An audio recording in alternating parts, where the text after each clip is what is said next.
I've seen people ask for, oh, this has to be done. The door has to be changed from the garage. House comes back on the market 7 or 8 years later. Did they ever change the door? No. They just wanted a lower price. I just wanted to lower the price. I think that's probably one of the biggest lessons I think from some of the courses that I've taken from you is that now I always get all my sellers to get.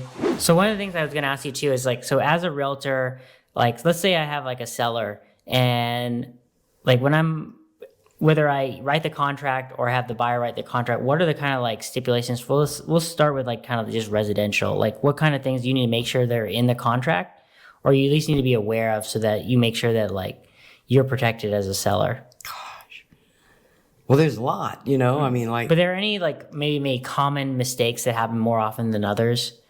I think you had mentioned before about I would the option period say and the if earnest you're a money. seller, Okay. I would say one of the best things you can do is get an inspection before you put it on the market. Okay, so that's so one thing I think I got from you as well is that because most sellers or most other seller realtors that I've talked with, they never do that. Almost never.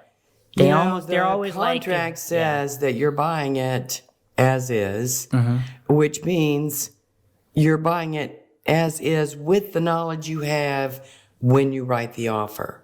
Okay? So that's not saying you can't come back and ask for something to be repaired that you didn't know about at the time you wrote the offer. But if a seller has given you the seller's disclosure and they've been honest on that, and even an inspection, it's like the seller is saying, here you go. Now you know everything we all know. Ask for it now. Because I'm tired, and most agents are tired, of buyers agents thinking, well, we're just going to get a little more money off, for after we get we'll get some of that back. For what? If it's something that you knew about, it's not fair to a seller. Yeah. In other words, to say, this is a price we'll give you. Oh, now we want you to do this for free. Well, you knew about it. Oh, the windows are fogged. We want them replaced. Yeah, you looked through them. The garage door has a dent in it. You walked past it. If you knew about it, you should have put it in there then. If you want to pay a higher price and have the seller do it, we can discuss that. But it's not fair to try to beat up the seller and just nickel and dime them, chew away for a little bit extra. I've seen people ask for, oh, this has to be done. The door has to be changed from the garage into the kitchen, the interior door from the garage.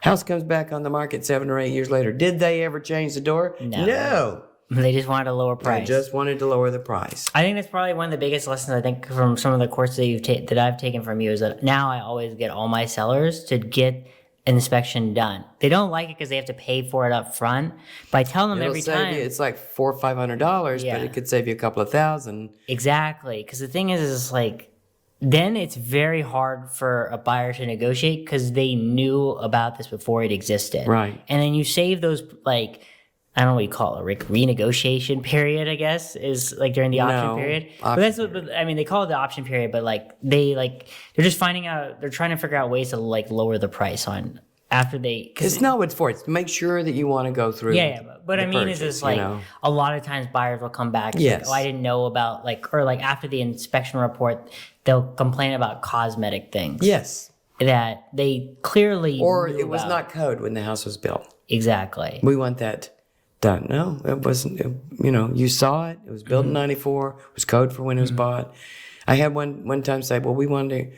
She just sent me an amendment asking for $2,000 in repairs. And I was like, what repair? This was my son's house. We'd put $6,000 into it before we put it on the market. I knew that the house was in good shape. She said, well, repairs. And I was like, okay. And where do you find out about those repairs? Well, the inspection report. Do you mind sending me the inspection report then? Okay, so she sends me the inspection report, and I'm like, and a list of stuff. And I'm like, most of the stuff was like, nope, not code when it was built. Not code, not code. She wanted, the air conditioner was old. I think it was 16 years old. And she said, well, it's old. And I said, yeah, but it works. And she said, yeah, but it's old. And I said, yeah, but it works. And so, I told my son, I said, look, we're going to have to give her something off. Or Yeah. Otherwise, she can't, if we say nothing, there's nothing on here that you should have to do. But if we say no, then they could walk, and we really need to keep them in this contract. So he said, what do you think we ought to do, Mom? And I said, let's figure out how to give her $500. Yeah. And he said, okay, we'll do that.